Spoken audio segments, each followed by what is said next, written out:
Good morning, dear kids. Today we'll be taking our new topic, that is profit and loss. Let's start.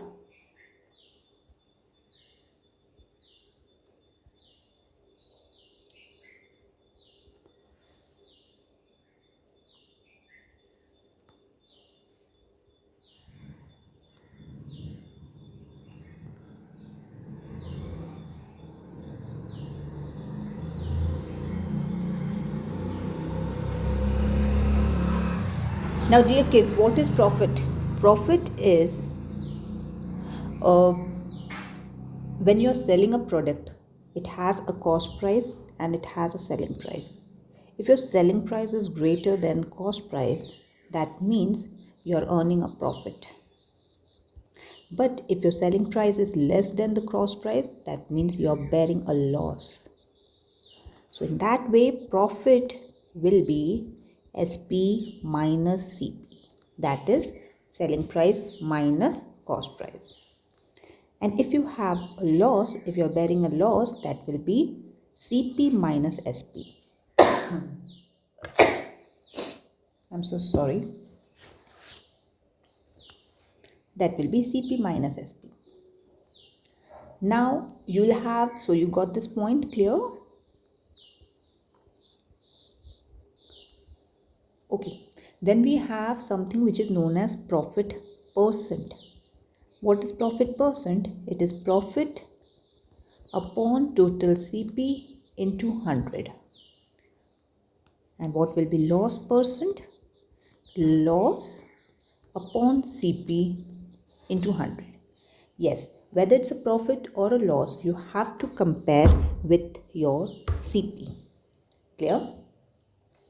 Okay, let's start with our exercise 8A, problem number 1, which says Megha bought 10 notebooks for rupees 40 and sold them at 4.75 per notebook. She bought 10 notebooks for rupees 40. So what will be CP of one notebook, my dear kids? It will be 40 upon 10. We know that unitary method, so we got 4 rupees per notebook. And now what is the selling price of one notebook? That is 4.75. Got my point clear? So here we can see that SP is greater than CP. So there is profit, and profit formula is SP minus CP. So that is 4.75 minus 4. That will be 0.75.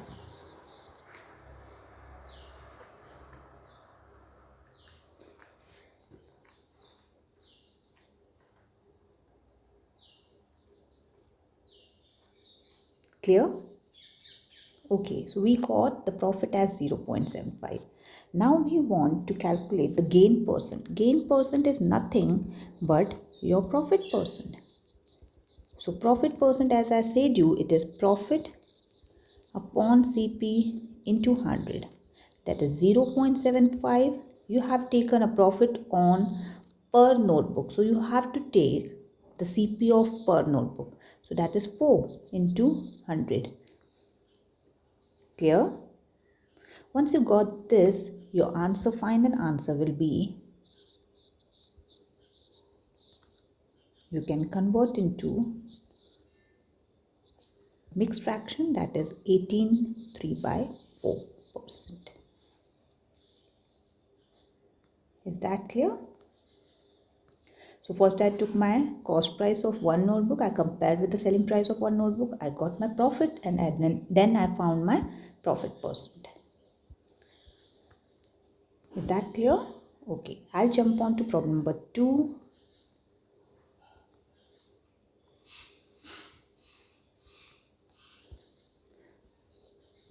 Problem number 2 says a fruit seller buys oranges at 4 for rupees 3. So he got 4 oranges for rupees 3. So what will be CP of one orange? It will be 3 upon 4 by unitary method. Okay. Then we have and sells them at 3 for 4. So 3 oranges are sold for 4. That means SP of one orange will be 4 upon 3. Once I got my SP and once I got my CP, you can see that SP is greater than CP. So there's a profit, and profit is SP minus CP, that is 4 upon 3 minus 3 upon 4. Yes, my dear kids, you can go for LCM and that will be something like this. Once you got that, that's your profit per orange. Once you got the profit on per orange, you have to find profit percent, that is profit upon CP into 100. Your profit is 7 upon 12 and your CP of one orange is 3 upon 4 into 100. My dear kids, 7 upon 12 will be here. This will get reciprocated and we have to multiply with 100. So we have 7 upon 9 into 100, that is 700 upon 9%. Yes, you have to convert this into your mixed fraction. That will be something like this. Got my point clear? If you want to note it down.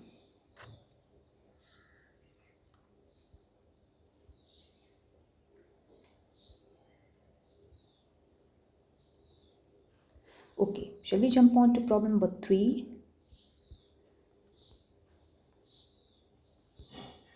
And it says, a man buys a certain number of articles at rupees 15. So we do not know the number of articles, but we know that he bought certain number of articles at 15 for rupees 112.50. So 15 articles are bought for 112.50. So we have to find CP of one article. That will be 112.50 upon 15. Once you got that, my dear kids, that will be CP of one article. And now further it says that sells them at 12 for rupees 108. That means 12 articles are sold for 108. So what is SP of one article? That will be 108 upon 12. Once you got SP of one article and you already have CP of one article, why don't you compare them? And you will find that SP is greater.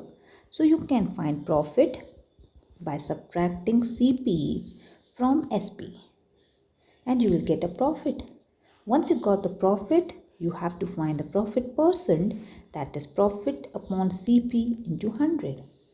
You have to take here the CP of per article because you are taking profit of per article.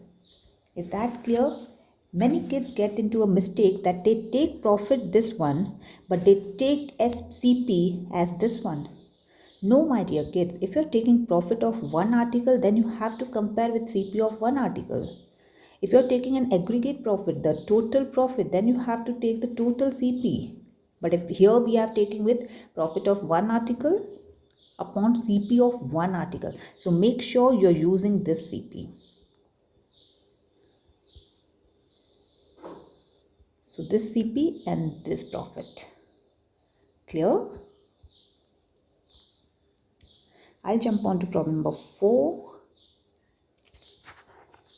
In problem number 4, we have a boy buys an old bicycle for rupees 162.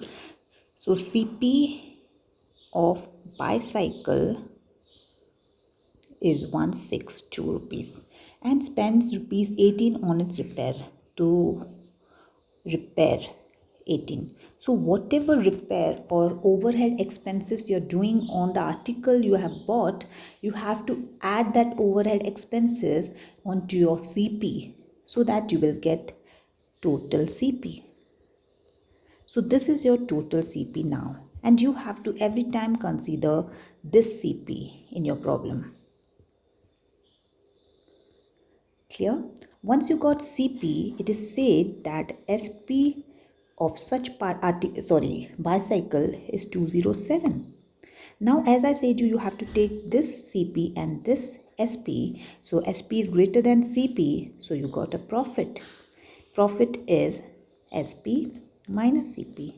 Once you got the profit, my dear kids, as usual, you have to find profit percent. And how you will find profit percent? The formula is same, but the only consideration you have to take that you have to take CP 180.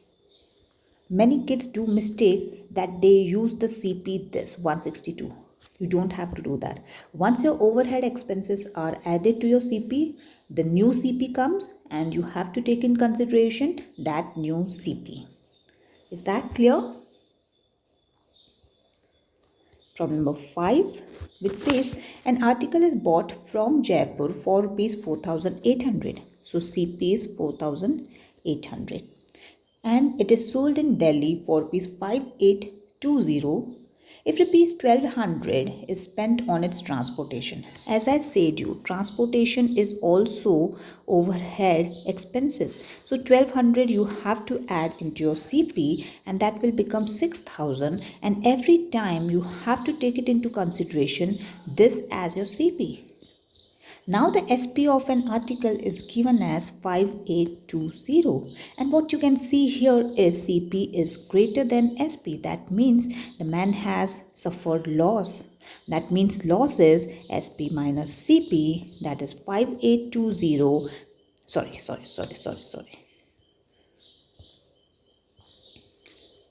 Loss is CP minus SP, that is 6,000 minus 5,820, that is 180 rupees. Once you got the loss, you have to find the loss person like this. Loss upon CP. Which CP you will take? Obviously this, that is 6,000. Once you do this, my dear kids, you will get a nice percentage. Is that clear? Problem number 7, which says, problem number 6 it is. And that's problem number 6, which says, Mohit sold a TV for rupees 3,600. So selling price of TV is given to you, that is 3,600, and gaining 1/6 of the selling price. So gain also is given to you, that your gain is 1/6 of SP. That means 1 upon 6 of 3,600. That means 600. So you got your gain, you got your SP, and you know the formula. Gain is CSP minus CP. My dear kids, gain is 600, SP is 3,600. So that way you will get CP as 3,000. Once you got CP as 3,000, you have to find the gain. Your first question is to find the gain. We already got the gain. And your next question is to find the cost price. We already got the cost price. And your third question is to find the gain percent. What is gain percent? Gain upon CP into 100. That is, you have this as gain 600 upon 3,000. That is your CP, this one, and into 100. Once you do this, my dear kids, you will get 20% as your gain. Next, problem number 7, which says, by selling a certain number of goods for rupees 5,500, a shopkeeper loses equal to 1/10 of their selling price. Now, you have been given selling price is 5,500 and loss is 1/10 of selling price, that is 1 upon 10 of 5,500, that is 550 is your loss. You have it in your hand, loss, and you have SP. Why don't you use a formula for loss, that is CP minus SP? That means you have loss in your hand, you have to find CP, and you have SP in your hand. From there you will notice, my dear kids, your CP will be 5,500 plus 550. That will be your 6050. That's your CP. Now you have to find, your first question is Your first question is to find loss, which we already got. Your second question is to find CP, which we already got. And your third part is to find the loss percent. And we have loss in our hand. We have CP in our hand. You have to apply the formula loss upon CP into 100. And from there you will get a percentage of loss. Is that clear, my dear kids? Okay, I'll stop it here. If you have any doubt, you can message me. God bless.